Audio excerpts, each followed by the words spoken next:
Bienvenue à toutes et à tous dans ce numéro des enjeux politiques et vous faites bien de nous préférer. Aussitôt dit, aussitôt fait, après l'annonce du président russe Vladimir Poutine d'une opération militaire spéciale en Ukraine, eh bien, une série d'explosions ont été enregistrées dans plusieurs villes ukrainiennes dont le gouvernement affirme une invasion de grande ampleur. L'objectif du Kremlin a été clairement dévoilé, démilitariser et dénazifier l'Ukraine. Pendant ce temps, le président Volodymyr Zelensky reste très optimiste face à l'usage de la force russe. Nous allons vaincre, a-t-il précisé dans une adresse à ses compatriotes ukrainiens. Mais pourquoi cette option russe ? Quelles sont les vraies raisons qui motivent l'agression de l'Ukraine par la Russie? À quoi a servi bien évidemment le ballet diplomatique observé ces derniers jours en Europe? Allons-nous très vite en besogne où nous pouvons nous permettre de dire ou d'affirmer que l'Ukraine c'est fini ou c'est consommé?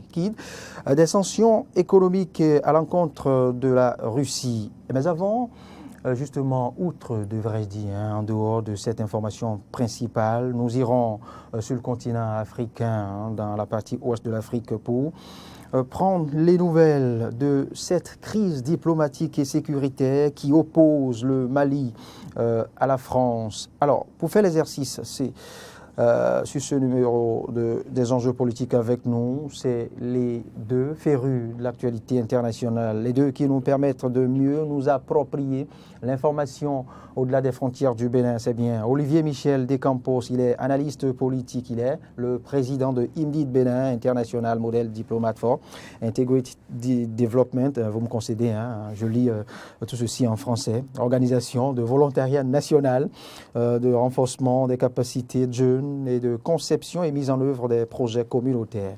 Olivier Michel Descampos, bienvenue et merci d'être des nôtres.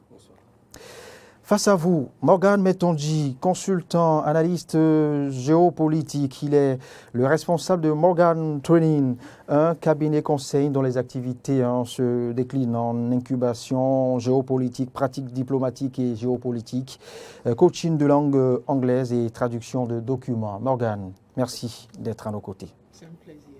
Alors, l'exercice sera très concentré sur un principal sujet dans ce numéro des enjeux politiques. C'est bien la crise russo-ukrainienne. Cette crise qui oppose la grande et grosse Russie à ce qu'on peut appeler la toute petite Ukraine, au regard justement des forces en présence. Mais pourquoi cette option russe? Pourquoi Vladimir Poutine a-t-il décidé tôt ce matin d'agresser ou d'envahir justement l'Ukraine? À quoi a servi le ballet, tout le ballet des présidents? On a vu Macron, même s'il y a entre Macron et Poutine quelques jours plus tôt une longue et large ou vaste table qui peut-être a nourri davantage les commentaires et analyses. Pourquoi en est-il arrivé là? Il faudrait entrer dans la tête de M. Vladimir Poutine pour savoir exactement ce qui s'est passé. Mais déjà, tout de suite, on peut dire que cette décision ne date pas de la nuit d'hier et encore moins de celle d'avant. On est face certainement à une décision qui a été mûrie par M. Poutine et tout son staff, ses conseillers, le gouvernement. Mais il a semblé être à l'écoute ces dernières semaines. Oui, cela fait partie aussi certainement de la stratégie. Elle semblait être à l'écoute. Et pour ceux qui vont au-delà des perceptions livrées par les médias, c'est-à-dire ceux qui font l'analyse et qui se renseignent, il faut dire que de l'autre côté du pays de Biden, du président Biden, on continuait à insister sur le fait que les intentions de la Russie étaient bel et bien de passer à l'opération spéciale. On ne va pas parler d'agression, on va parler d'opération spéciale, en tout cas, on va utiliser ces termes. Mais comprendre cette opération spéciale, oui, reviendrait certainement à aller un peu plus loin pour analyser les intérêts, que ce soit sur le plan politique ou que ce soit sur le plan stratégique, qui pourrait motiver cette initiative de M. Poutine. Olivier Michel Descampos, pour ma part, moi j'étais très surpris au regard justement de ce que j'appelais tantôt ballet diplomatique, parce que je l'ai vu très à l'écoute, réunions présentielles et autres, des échanges téléphoniques avec des chefs d'État et autres. On se disait que la guerre resterait froide et que jamais elle ne prendra corps réellement. Mais Oui. on s'était trompé. Non, pas forcément, on ne va pas dire ça, parce que vous savez, en matière de relations internationales et de diplomatie, la négociation est de mise. Donc, on ne va pas qualifier tout ce qui s'est fait, ces dernières semaines, si on peut le dire, d'anodin. C'était dans une démarche d'éviter la guerre. Et ne pensez pas, je ne veux pas être de ceux-là qui pensent que le président russe veut de la guerre. Non, aucun dirigeant au monde, en tout cas qui soit rationnel, ne veut aller. Oui, il est en guerre par le fait, mais demandez-vous plutôt ce qui l'a poussé à en arriver à cet extrême-là. Je pense que c'est là où l'analyse devrait plutôt se focaliser sur les raisons qui motivent un tel comportement de sa part. Vous continuez d'y voir des raisons qui justifient qui peuvent justifier bien encore. Bien sûr, tout leader qui s'engage dans un processus pareil a forcément des motivations, des raisons qui le poussent à pouvoir aller dans cette direction. Comme je le disais, personne ne va en guerre, personne de rationnel ne va en guerre parce qu'on a envie d'attaquer un pays où, encore que nous sommes passés à une autre ère. Nous ne sommes plus à l'époque où on envahissait un pays juste pas pour des motifs quelconques ou quoi. Mais aujourd'hui, la dynamique a changé et on peut supposer, on peut y voir quand même des motivations réelles qui poussent le président Poutine aujourd'hui à prendre cette option-là, parce que vous savez, en matière de décision politique, il y a toujours plusieurs stratégies qui sont sur la table. Hein. Et comme vous l'avez si bien précisé, il y a eu des négociations qui ont été menées. Et le président russe, si vous faites un peu le retour en arrière, il y a des négociations qui ont commencé à la demande et à l'insistance même de la partie russe. Il a adressé tout un cahier de doléances, ses revendications à la partie occidentale. Voici ce que je veux, et c'était clairement défini. Un rejet donc total de la part donc occidentale de ces propositions. Il y a eu des tractations diplomatiques, il y a eu des rencontres, des coups de téléphone. Mais la Russie aussi aurait pu concéder quand même, aurait pu être accessible à une large concession. Oui, vous savez, c'est un peu cynique de le dire ainsi, mais comme l'ont dit les grands penseurs, théorie et tout, en théorie, relations internationales et tout, la guerre est la continuation de la politique par d'autres moyens. C'est aussi simple que ça. Ah ben bien sûr, ne voyez pas la guerre. La guerre, c'est pas, elle n'est pas. Moi, je ne vois pas le côté négatif, parce que la guerre permet de rétablir les équilibres. Et d'une guerre peuvent sortir de nouvelles perspectives pour établir un équilibre que l'on n'arrivait peut-être pas à mettre en place par la diplomatie. Donc la guerre est un instrument de la diplomatie. C'est vrai, ce n'est pas toujours le plus agréable à utiliser, mais c'est un chemin. Donc, vous savez, tout ce qui s'est passé ces dernières... Parce qu'il y a beaucoup qui estiment que c'était un jeu de dupes. Moi, je ne voudrais pas m'avancer sur ce chemin-là. Je pense qu'il y avait une réelle envie, un réel désir de la part de la partie russe de pouvoir négocier, de pouvoir éviter d'en arriver à cet extrême. Mais bon, les choses étant ce qu'elles sont, peut-être qu'on en reviendra sur les motivations réelles de cette offensive-là aujourd'hui. Oui, Morgane, pour avoir décidé tôt ce matin de passer le cap, Vladimir Poutine n'a-t-il pas trahi les négociations ? Trahir les négociations sont trahies lorsque... encore en cours. Oui. Tout n'était pas consommé encore. Les négociations ne peuvent pas être trahies si on n'est pas arrivé à terme des négociations.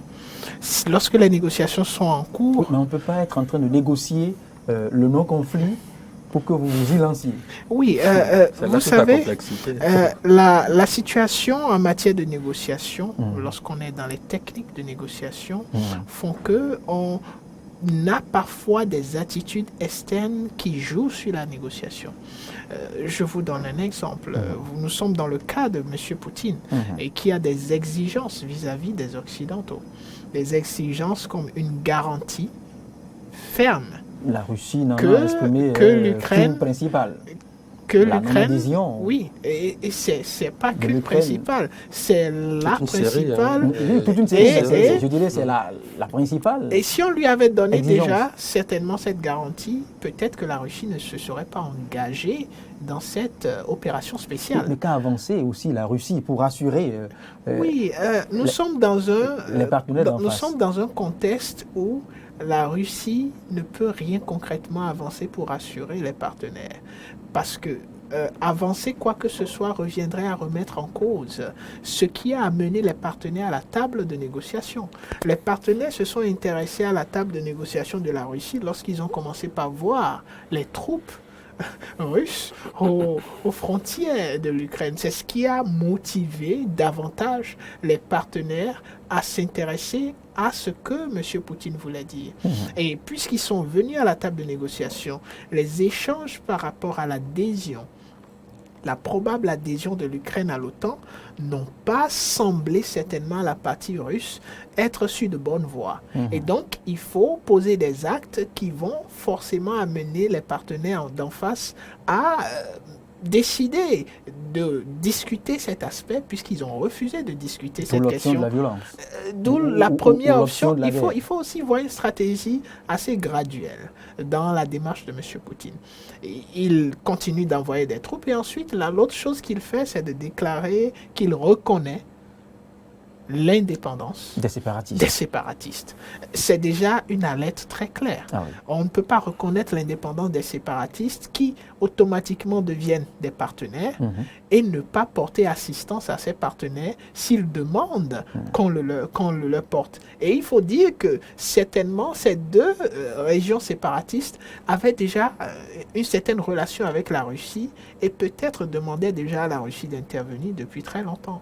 Et donc le fait de reconnaître l'indépendance montre déjà que voilà, C'était un signal fort. c'était un signal assez fort qui, d'une façon ou d'une autre, montrait l'évidence d'une probable et imminente, disons, démarche d'opération spéciale, ce à quoi nous assistons. Mais lorsque vous essayez de remonter l'histoire et de comprendre un peu la dynamique dans laquelle s'inscrit M. Poutine, il faut dire que l'OTAN est déjà aux portes de la Russie et que l'Ukraine semble être le seul dernier pion qui va ramener automatiquement et entièrement l'OTAN aux portes de la Russie. Et donc l'Ukraine, déjà la Crimée, qui a fait objet des gens d'échange et de récupération par la Russie, était un point central qui permet à la Russie quand même d'avoir accès de ce côté-là du pays à la mer, avec son port, le port spécial, la base spéciale qui se trouve en Ukraine, Sébastopol. Et maintenant, cette question d'adhésion à l'OTAN, on reconnaît ce à quoi a servi l'OTAN. C'est une organisation, un accord de sécurité commune. Et là, nous sommes en train de parler des États-Unis, des pays de l'Europe, à savoir la France et l'Allemagne. On reviendra tout à l'heure par rapport Sur à cette question. la position de chacun. Donc, vous voyez, c'est assez compréhensible, cette démarche de M. Poutine. Et donc, il n'y a pas de surprise, mais est-ce que cela est constructif dans la démarche de la paix que nous souhaitons tous, des conditions nécessaires? Qu'advient-il des peuples, des peuples ukrainiens qui vivent en Ukraine? Parce que c'est eux qui font maintenant les frais de cette situation qui se pose. Ah oui, qui sont à un début de calvaire. Olivier Michel Descampos, le président russe, prend le risque, seul contre tous. Enfin, à la limite, même si la Chine reste très proche, un allié plus ou moins fidèle de la Russie qui, jusque-là, ne sait pas prononcer ou s'oppose à faire usage des concepts agression et autres. Michel Descampos, dites-moi, quelles peuvent être les autres raisons inavouées de la Russie, les autres raisons qui motivent cette agression, au-delà de celle, enfin, qu'on connaît, la non-adhésion ou la non-reconnaissance de l'Ukraine par l'OTAN, comme, je ne sais pas. Quelles sont les autres raisons d'ordre géopolitique qui peuvent nous échapper? Oui, vous savez, la spécificité de cette situation, de ce cas précis, c'est que les Parce raisons que vous les l'avez plus... si bien dit tout à l'heure, qu'il ne le ferait pas sans motivation. Voilà. Les raisons, justement, c'est ça qui fait la spécificité de ce cas présent, c'est que les raisons, les motivations principales sont déjà étalées. Donc, ce que vous appelez raison cachée, en fait, il n'y en a pas à mon sens. Parce que, oui, la majorité de ce que, ou bien peut-être que ce que je vais dire va vous éclairer davantage. On vient d'en évoquer quand même une. Non, est-ce que ça, c'est des choses qui sont déjà dites sur la place publique. Tout le monde sait, et les intérêts russes sont assez clairs, sont assez évidents, et le président russe ne s'en est jamais caché de dire concrètement ce qu'il voulait.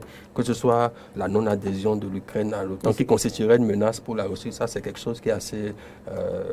c'est un secret comment dire, c'est ce qui amène l'aile occidentale à dire que la Russie veut réécrire l'histoire par la force. Parce que quand on remonte à 1980, l'option Gorbatchev, que Vladimir Poutine actuellement pense que c'est une faiblesse, mais j'aurais quand même voulu. Il aurait pu quand même continuer à respecter cette idéologie, mais il a opté pour la rupture. Oui, il a assez raison, mais vous savez, pour aller au bout de ce que j'étais en train d'essayer d'expliquer, lorsqu'on en vient à cet extrême-là, c'est qu'il y a vraiment un ressenti. Et le ressenti, là, actuellement, ça fait des années que ça dure. Ça fait des années que ça dure, depuis l'adhésion à l'OTAN d'un certain nombre de pays assez capitaux, principaux pour ce que la Russie appelle sa sécurité intérieure et même extérieure. Donc, à partir de ce moment-là, vous avez observé déjà une sorte de signal qui est envoyé par Poutine depuis ce moment-là pour dire attention, attention, attention, il y a une ligne rouge qui est en train de vouloir être franchie. Et comme l'a dit mon confrère, cette ligne, le dernier rempart, la dernière ligne rouge, si on peut le dire ainsi, c'est l'Ukraine. Et donc, lorsque vous entrez dans ce cadre-là, vous comprenez que le président Poutine aujourd'hui, pour en arriver à cet extrême-là, est en train de jouer donc la survie. Et lorsque vous faites un peu l'analyse des relations internationales, l'objectif ultime, le but ultime d'un État, c'est évidemment sa survie. Que ce soit la survie politique, la survie économique, la survie militaire et tout. Ce qui fait que quoi? Ce qui fait que l'État est obligé donc de pouvoir faire attention à la distribution de puissance sur la scène internationale. C'est très important de le noter parce que c'est ce qui nous explique un peu ce qui est en train de se passer actuellement. Donc l'État est obligé, donc la Russie est obligée de faire attention à la distribution de puissance entre les acteurs internationaux. Et d'une part, donc, et de l'autre part, de pouvoir essayer donc de comparer sa propre puissance au regard donc la part de puissance qu'elle détient par rapport à ce que possèdent ou posséderont les autres États. Là, je vais rendre ça beaucoup plus clair. Lorsque vous imaginez la perspective de l'Ukraine dans l'OTAN, ça veut dire quoi automatiquement? Ça veut dire que l'OTAN passe donc sous le parapluie, l'Ukraine passe automatiquement donc sur le parapluie de l'OTAN.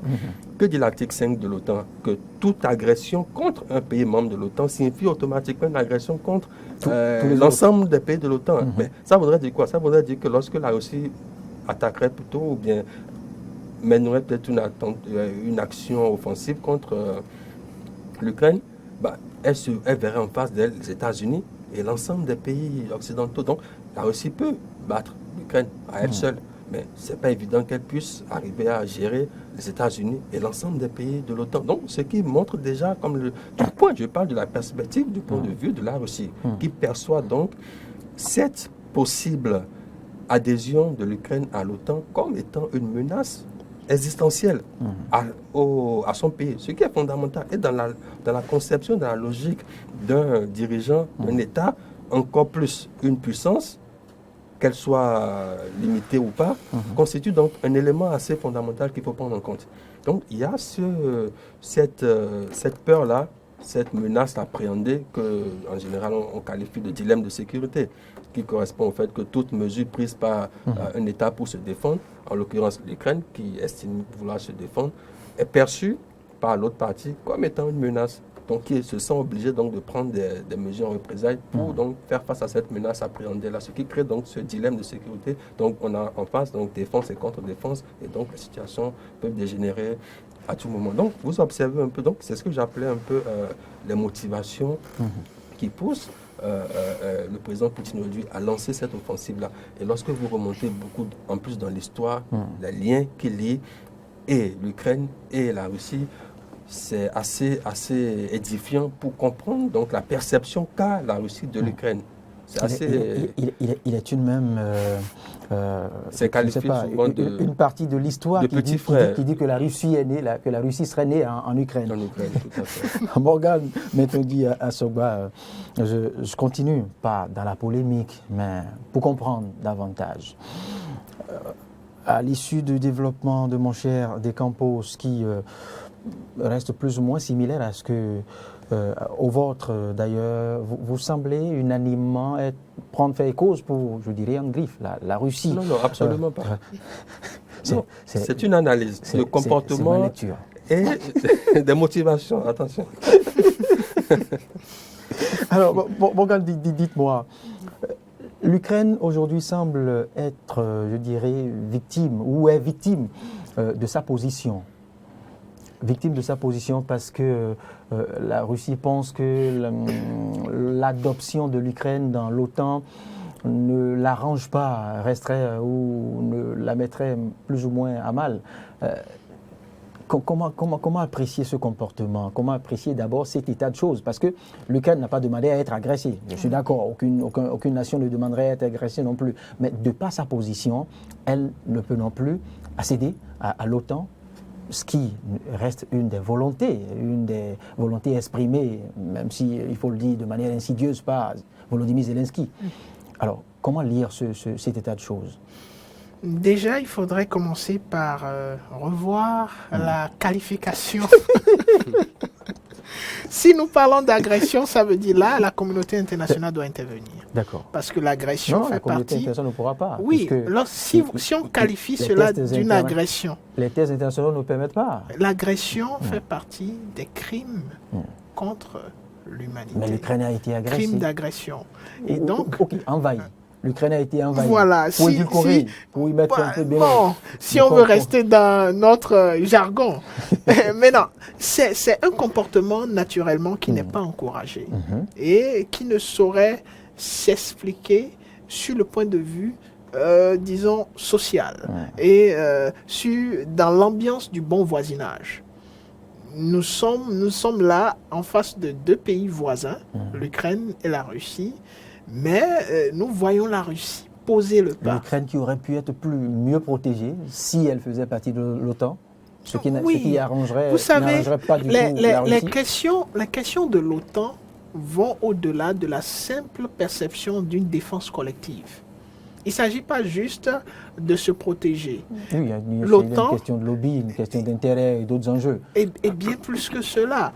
Ce n'est pas un lobby et d'autres enjeux qui sont faits simplement dans l'intérêt de se protéger. Mais c'est beaucoup plus, ils sont dans une dynamique conflictuelle qui est latente. L'OTAN a été créée simplement pour faire face à ce on a appelé dans le temps le pacte de Varsovie. Il y avait de l'autre côté le pacte de Varsovie et de l'autre côté l'OTAN. Mais ici, nous nous retrouvons dans une dynamique qui fait aujourd'hui que la compétition sur la scène internationale en matière d'influence est encore de mise. Et donc vous avez les pays de l'OTAN qui, dans leur géostratégie, décident de gagner du terrain. Ce qui est compréhensible. Ce qui est normal. Nous sommes dans de bonnes guerres. Et donc, ce qui se traduit aussi par l'attitude de M. Poutine. Parce que Poutine a plutôt à s'en prendre à l'histoire et non à l'Ukraine. Non, et non rien qu'à l'Ukraine. Vous savez, et déjà, il s'agit d'une analyse. La position des pays de l'OTAN est aussi très compréhensible. Ils sont dans leur devoir de chercher à renforcer leur position. Je suis d'accord. Voilà. Et donc, c'est dans la même logique de l'autre côté que se trouve Poutine. La méthodologie est différente. Tardive ici. Est-elle tardive? Il faut dire, lorsque vous remontez l'histoire, qu'à un moment donné de l'histoire, même la Russie a voulu rejoindre l'OTAN. Ah oui. Ah oui. La Russie a voulu rejoindre l'OTAN, mais l'OTAN n'était pas d'accord pour recevoir la Russie. Et donc, dans cette dynamique de refuser à la Russie de rejoindre l'OTAN, et ce n'était pas une Russie d'un autre leader que celle de Poutine. C'était bel et bien la Russie de M. Vladimir Poutine. Oui. mais on lui a refusé de rejoindre l'OTAN. Et il est resté dans une dynamique, il a travaillé, et cela, les relations entre les États-Unis et la Russie étaient même plus ou moins à un tournant assez intéressant, puisqu'on recevait la visite, le président russe avait effectué une visite aux États-Unis et il faisait partie des soutiens plus ou moins assez renforcés des États-Unis face à la dynamique du terrorisme à l'époque.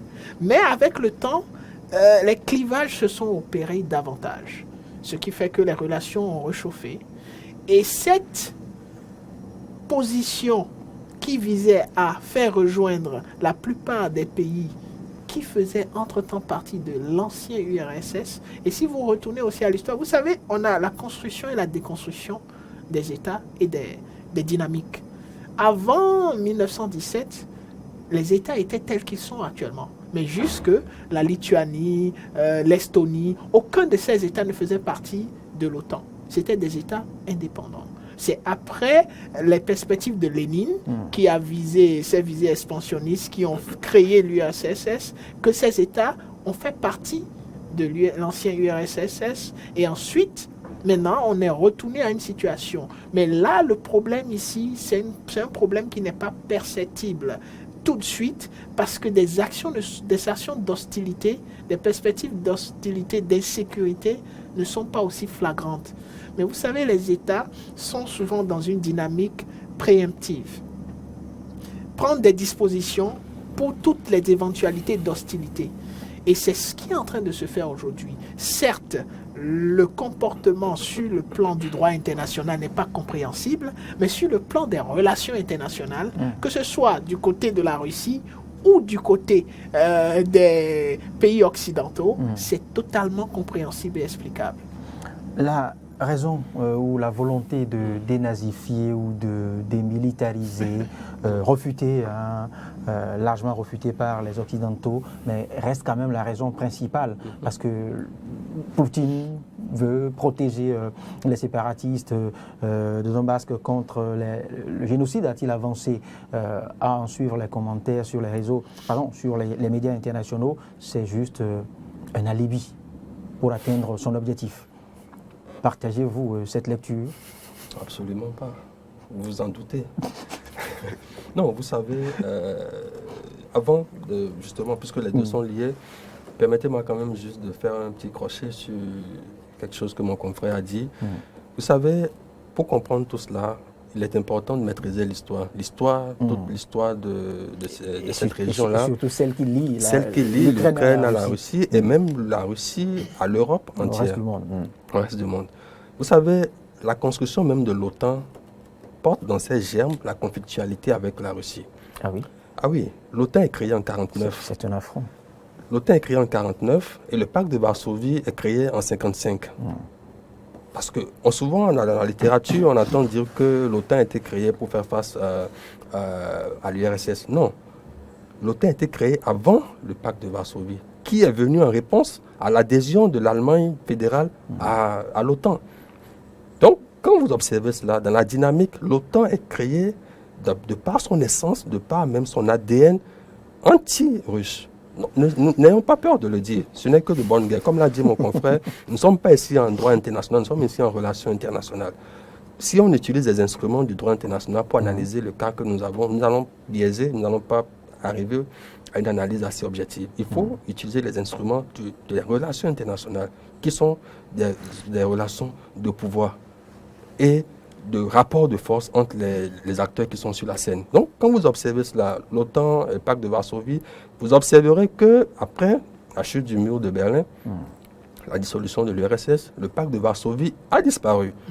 Pourtant, l'OTAN est restée. Qu'est-ce que cela veut dire? De la perspective de la Russie, ça veut dire quoi? Ça veut dire que mais si une alliance qui était soi-disant créée lorsqu'il y avait deux blocs, donc pour contrebalancer l'équilibre, donc la force des deux blocs, la situation qui était de mise n'existe plus. Alors pourquoi est-ce que ce bloc-là, cette alliance-là est toujours d'actualité?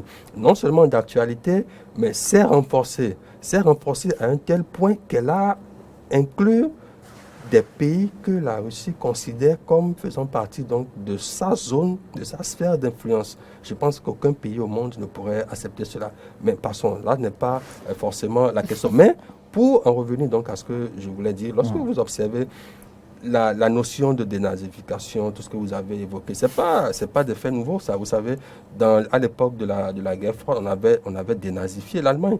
On avait finlandisé la Finlande. C'est des concepts qui existaient déjà au temps de la guerre froide, c'est-à-dire c'est des stratégies qui sont mises en place par les États à un moment donné pour octroyer ou pour donner un statut assez spécial à un pays qui se retrouve dans une région, dans une zone où même qui font que sa souveraineté n'est pas peut-être pleine et entière. Vous savez, aujourd'hui, le président Poutine parle de souveraineté limitée pour l'Ukraine. C'est à discuter. Ça doit pouvoir faire l'objet de recherches, d'études pour savoir quel est le choix d'un pays qui se retrouve dans des situations pareilles, c'est-à-dire à un carrefour aussi géostratégique. Quelle est la liberté d'action, de penser, d'agir que ce pays-là peut avoir dans une situation pareille. Mais si vous me permettez, du point de vue, pour que vous n'ayez pas l'impression que je fais du pro-russe, du point de vue, parce que oui, vous savez, nous sommes en train d'analyser, nous devons analyser des deux côtés, voir les dynamiques des deux côtés. C'est de bonne guerre. Et du côté occidental, qui sont dans leur rôle, ils sont en train de jouer leur jeu. Et vous savez, j'avais commencé à dire que l'objectif d'un État, c'est la survie. Mais c'est pareil pour les pays occidentaux qui voient la Russie comme une menace. Et quand on a face à une menace, qu'est-ce qu'on fait? On fait tout possible pour trouver un parapluie, pour trouver une stratégie, pour se protéger au mieux que l'on peut. C'est ce qu'ils sont en train de vouloir faire, surtout les États baltes et la Pologne, qui constituent, ça c'est quelque chose qu'on ne souligne pas assez, il y a un fort lobby, on parle souvent de lobby israélien, mais il y a un fort lobby polonais et d'États baltes du côté des États-Unis qui font pression, ukrainiens également, qui font pression sur le gouvernement américain. Donc il y a toute cette dynamique-là qu'il faut essayer de voir. Mais du côté des puissances occidentales, si je prends le cas des États-Unis par exemple, vous savez, il y a ce qu'on appelle la puissance paralysante de l'eau, c'est-à-dire le fait pour un État de ne pas pouvoir être un hégémon, c'est-à-dire une puissance dominante sur le plan global. Aujourd'hui, on dit que les États-Unis sont une puissance, mais elles ne sont pas une puissance, c'est-à-dire sur l'ensemble de la planète. Non, elles ont leur sphère d'influence. Et quel est l'objectif d'un hégémon? C'est de pouvoir arriver à régenter sa zone géographique, régionale, mais d'empêcher l'émergence d'un hégémon dans une autre sphère géographique. Et vous observez aujourd'hui que c'est la tactique qui est en train d'être mise en œuvre par les États-Unis de sécuriser leur zone géographique, leur sphère d'influence, et d'empêcher que la Russie, la Chine, l'Iran, pour ne citer que cela, puissent émerger dans d'autres aires géographiques, dans d'autres systèmes régionaux pour devenir également des puissances dominantes. Donc, vous observez, c'est un jeu de pouvoir et de puissance entre les acteurs. Et c'est à cela qu'il faut essayer donc d'analyser par rapport à cette dynamique-là pour revenir donc à la case de la négociation. Il n'y a que la négociation diplomatique qui pourra amener ces différents acteurs-là à pouvoir trouver des compromis entre les différentes prétentions des uns et des autres. Une autre question provocatrice peut-être, Morgan Metonji Assoba, on a vu dans les coulisses des négociations d'avant-invasion tout le dispositif militaire des alliés, des États-Unis et autres positionnés à l'autre aile de la frontière ukrainienne. À quoi tout ceci a servi depuis quelques heures où la Russie a décidé quand même de passer librement les frontières ukrainiennes avec ce que vous savez, ces lourds contingents suffisamment bien armés. Bien équipés. Voilà. Que dire de ce lourd dispositif? Ils diront peut-être que, comme le disait tantôt, le faisait facilement des Campos qui passaient de la diplomatie au droit international. À quoi doit-on s'en remettre là en l'espèce? Oui, en l'espèce, il faut dire que c'est à la fois les relations internationales et le droit international. Qu'est-ce qui se passe? Parce qu'on a suivi Biden, qui était beaucoup plus acerbe, bien véhément avant cette invasion. Ce qui se passe, c'est que l'Ukraine ne faisant pas partie de l'OTAN, les forces de l'OTAN ne peuvent pas intervenir sur le territoire ukrainien. Parce que bloqué par l'article 5 du traité Nord-Atlantique. Exactement. ils ne peuvent pas intervenir, ils sont obligés d'observer et de prendre des dispositifs. Ne le savait-il pas quand il arguait de beaux arguments? Il le savait. C'était une mesure dissuasive. C'était une mesure dissuasive pour montrer à la Russie aussi qu'ils sont dans une perspective assez sérieuse par rapport à ses intentions vis-à-vis de l'Ukraine. Vous savez, je vous ai dit tout à l'heure, en matière de technique de négociation, ça se joue pas seulement à la table de négociation, mais ça se joue aussi à l'extérieur. Parce qu'en fonction de vos positions à l'extérieur, vous avez plus d'arguments sur les discussions au cours de la négociation.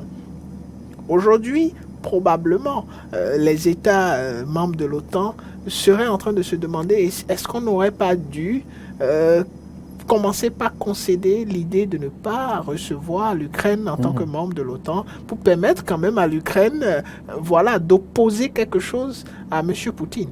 Et là, maintenant, c'est un peu tard.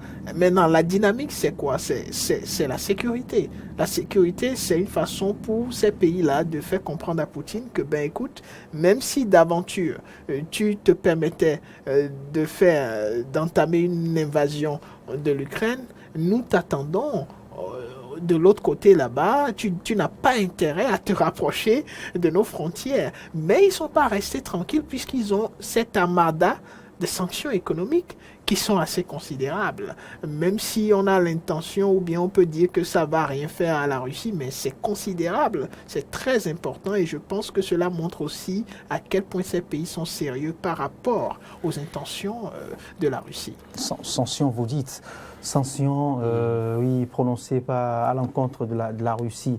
La Russie pourra-t-elle vraiment croupir sous le poids de ces sanctions ou c'est plutôt les pays sanctionnant la Russie qui en pâtiront? Vous savez, les sanctions, c'est souvent à double tranchant. C'est comme une balle de boomerang, ça vous revient souvent à la figure. Vous savez, et surtout quand nous nous mettons dans la perspective de l'économie globalisée dans laquelle nous nous trouvons aujourd'hui avec les échanges commerciaux entre différents pays, les questions de sanctions, bien vrai qu'elles peuvent produire des effets, ne sont pas toujours la solution finale. Il ne faut pas oublier quand même que ça fait depuis 2014 que la Russie est sous le poids des sanctions économiques.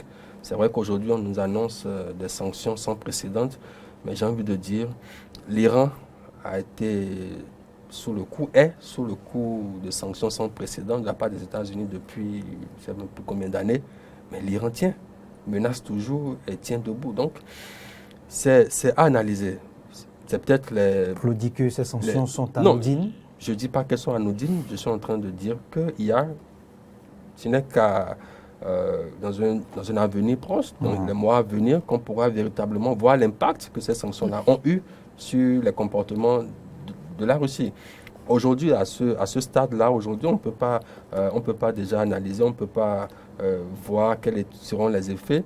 Tout dépendra des mécanismes que la Russie met en place pour répondre à ces sanctions. Parce que lorsque vous avez des sanctions, les acteurs qui sont sanctionnés trouvent toujours des mécanismes, des moyens pour contourner les sanctions.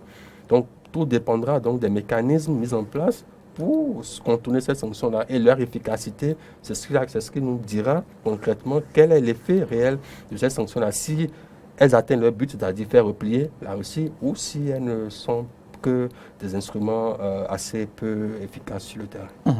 Il faut déjà dire que l'Allemagne n'a pas attendu l'invasion avant d'acter déjà une petite sanction, je ne sais pas s'il faut appeler sanction ou en termes diplomatiques, ce que vous appelez, puisque l'Allemagne a arrêté déjà la certification du gazoduc Nord Stream 2, je dirais 24 heures plus tôt.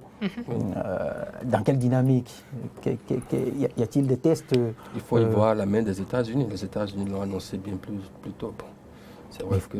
Mais il y a une réalité, c'est que la Russie nourrit, je dirais entre griffes, je ne parlerai plus de partenaires, mais c'est entre griffes adversaires à 40% en gaz. Maintenant, comment vont-ils faire désormais pour s'en sortir? Y ont-ils pensé? Sûrement oui. Ils y ont pensé et c'est ce qui explique déjà leur démarche vis-à-vis de la Russie. Vous savez, lorsque vous êtes préparé à sanctionner et que vous savez qu'il y a un effet boomerang, vous vous rassurez que ce soit effectivement le dernier recours. Il faut dire qu'aussi bien du côté des pays membres de l'OTAN que du côté de la Russie, on n'a pas forcément souhaité en arriver là.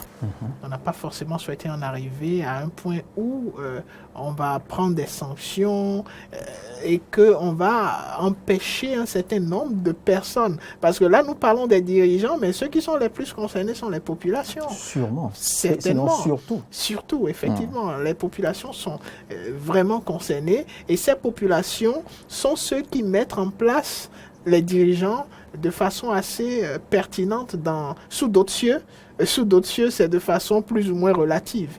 Et quand je parle d'autres cieux, je vois déjà tous ces pays membres de l'OTAN où les populations ont une participation citoyenne assez active à l'animation de la vie politique, ce qui n'est pas forcément le cas de l'autre côté de la Russie, où il y a un contrôle plus prononcé sur comment est-ce que les choses fonctionnent à l'interne. Et donc, les pays membres de l'OTAN auront plus de difficultés à expliquer à leur population pourquoi est-ce que, par exemple, s'il arrivait qu'il manquait du gaz de façon prononcée dans certaines conditions, pourquoi est-ce que c'est le cas? Si on arrivait à une inflation qui va s'expliquer probablement par les mesures alternatives à cette capacité de la Russie qui desservait directement ces pays-là, ils auront assez de challenges et de difficultés. Avant de quitter l'Europe,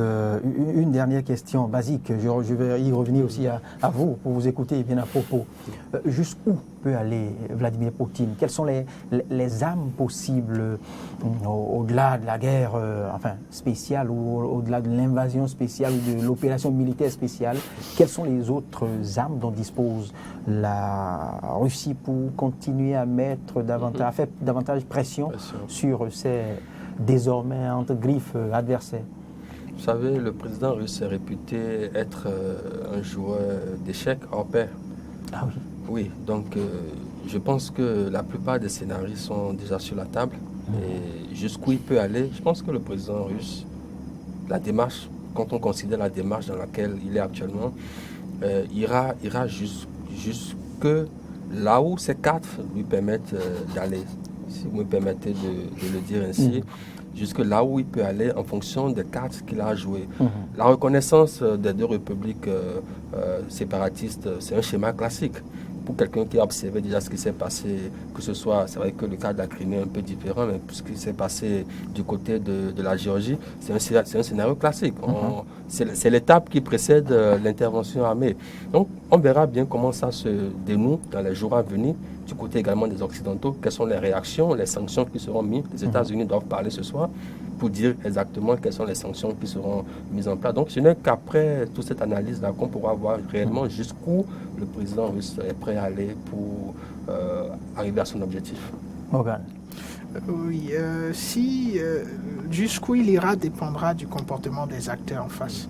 Si l'Ukraine se met dans une dynamique de confrontation, je pense que le président Poutine ira dans la confrontation. L'Ukraine est déjà dans cette dynamique. Oui, la dynamique, elle est... À en croire. Voilà, mais si d'aventure cette dynamique était nourrie et que cela se matérialisait sur le terrain, et bien, nous allons avoir une situation où le président Poutine ira jusqu'au bout, c'est-à-dire jusqu'à la fin de cette confrontation. Mais si nous avons plutôt l'intervention d'acteurs externes qui arrivent à s'asseoir de façon peut-être informelle. Acteurs externes crédibles. Oui, quand nous parlons d'acteurs externes crédibles, il s'agit bel et bien des pays membres de l'OTAN. Et le tête de liste, sinon la tête de liste, c'est les États-Unis. S'ils arrivaient à discuter avec le président Poutine et qui lui offrait... autour d'une table moins large. Non, mais probablement avec l'avantage technique que M. Poutine a, la table risque d'être plus large. Parce qu'il se dit maintenant qu'il se retrouve dans une position où on va forcément lui faire plus de concessions. Et j'espère que dans leur sagesse, les pays concernés verront dans quelle mesure lui faire des concessions pour qu'il n'aille pas très loin dans cette dynamique. Mais n'est-ce pas une limite pour les amis de l'OTAN, des États-Unis et autres, que de ne pouvoir anticiper ou lire la réaction de Vladimir Poutine, puisque récemment, on l'a vu, à travers l'annexion de la Crimée. N'y a-t-il pas là une limite Non. Ne tarde-t-il pas anticiper? On ne dira pas. Peut-on pas déjà s'imaginer qu'il pouvait... Les États-Unis l'ont dit. Et le disent les États-Unis l'ont dit et le disent depuis plus de 2 semaines ou 3 semaines. Mais l'ont accompagné de quoi? Oui, mais la situation est faite de façon à ce que vous voyez, les États-Unis ne sont pas concernés directement. Les États-Unis se retrouvent à des milliers de kilomètres. Oui. Contrairement aux pays. Oui. Mais ils ont quand même déployé tout un dispositif. Oui, comme je vous l'ai ils dit ont tout à l'heure. envoyé, pour montrer qu'ils font partie de l'OTAN. Oui. Mais ils n'enverront jamais des soldats américains là, tout de suite. Ils ne pourront pas. Ils ne pourront pas, Oui. ils ne le feront même Oui. pas, même s'ils avaient l'intention, parce que ça va être difficile au niveau du Congrès pour que cette décision se prenne. Et donc, vous voyez, la difficulté, ce n'est pas dans la lecture. La difficulté, c'est dans l'harmonisation des démarches de négociation adoptées. Et c'est là où il y a eu peut-être cette difficulté-là. Et il y avait une démarche à adopter. Une démarche, parce que quand vous allez à la table de négociation, c'est pour faire des concessions. Tout ceci m'a l'air d'un scénario hollywoodien, plus ou moins tracé à l'avance. Quittons l'Europe momentanément, on a tout le temps d'y revenir, rassurez-vous. Un mot sur le Mali, un mot sur ce divorce, à la limite complètement consommé ou prononcé entre le pays colonisateur et le Mali. Je ne vous apprends rien, c'est acté, même si Castex continue de croire que la France ne doit tolérer aucun ultimatum du Mali. Le Mali reste serein sur sa position. La France plie bagage. Oui, parce qu'elle l'a voulu ainsi. Ouais, disons-le comme ça. Les autorités maliennes, jusqu'à preuve du contraire, n'ont pas demandé à la France de partir. Voilà, la France, non. À moins que vous... Non, pas avant. Je suis en train de... d'accord. Non, je suis en train de... Chronologiquement parlant. D'accord. Chronologiquement, voilà. Non, pas au départ. Pas au départ, voilà. Chronologiquement parlant. Donc, si la France a décidé de partir, déjà depuis juin, l'année dernière, 2021, d'abord de réduire son... Et à enclencher le processus. Donc, la décision de partir du Mali, je pense que c'est une décision qui commence à être mûrie, en France depuis un moment déjà par le président Macron, pour qui c'était pas non plus sa guerre, c'était la guerre du président Hollande. Et donc, cette décision de partir qui est arrivée aujourd'hui qui est aujourd'hui parachevée et qui est actée aujourd'hui, dénote de la situation, de la dégradation des relations entre les deux pays aujourd'hui, au point où on en vient à des invectives au plus haut niveau de la diplomatie et même des chefs d'État. Donc cela traduit donc le climat qui règne actuellement donc, entre les autorités de Bamako et de Paris par rapport donc à la situation de la présence française au Mali. Alors, qu'est-ce que cela traduit concrètement? C'est, comme je le disais, c'est ce sentiment-là de rupture. On prend ça comme la fin de quelque chose. La fin de quelque chose et qui est assez problématique parce qu'aujourd'hui, on est face à une menace, la menace terroriste, qui sévit, non seulement sévit, mais est en train de métastaser sur la plupart des pays côtiers aujourd'hui. Donc c'est une menace réelle et on se demande bien à quoi va aboutir toutes ces dynamiques auxquelles on assiste aujourd'hui. Ah oui. Morgane Metonji Assogba, un mot avant de conclure ce numéro des enjeux politiques. Un mot sur cette relation complètement, je dirais pas glaciale, mais refroidie entre la France et le Mali. Je dirais que la France se trouve aujourd'hui face à une situation où elle doit partir. Mais qu'elle veuille partir, j'en doute, parce que c'est vrai qu'elle a dit, qu'elle a annoncé, mais on a aussi vu le comportement. Et c'est ce que disait tout à l'heure Campos. La France, au départ, n'avait jamais dit qu'elle partait. Elle a dit, mais elle s'est comportée comme quelqu'un qui ne veut pas partir. Et c'est ça qu'il faut regarder.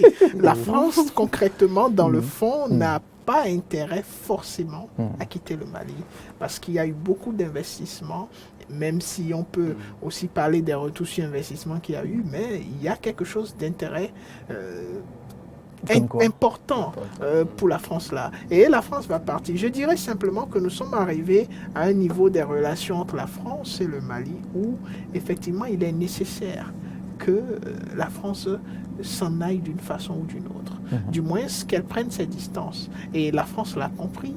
Et la France a pris des initiatives. Mais le problème ici, c'est que le divorce qui semble être consommé n'est pas en train de se faire dans les règles de l'art du divorce.